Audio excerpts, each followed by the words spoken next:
Siomai King kasi, kumpara sa ibang siomayan, ito lang yung bumili ka, mas marami, 5 piraso.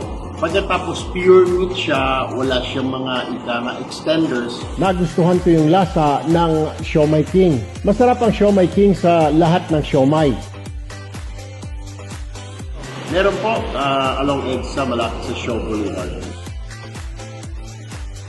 Well, mabento siya, despite the fact may mga katabi siya, may mga kalaban, pero mas gusto kasi ng mga tao yung panlasa. Aside from that, mura siya because of the fact na mas marami kumpara din siya.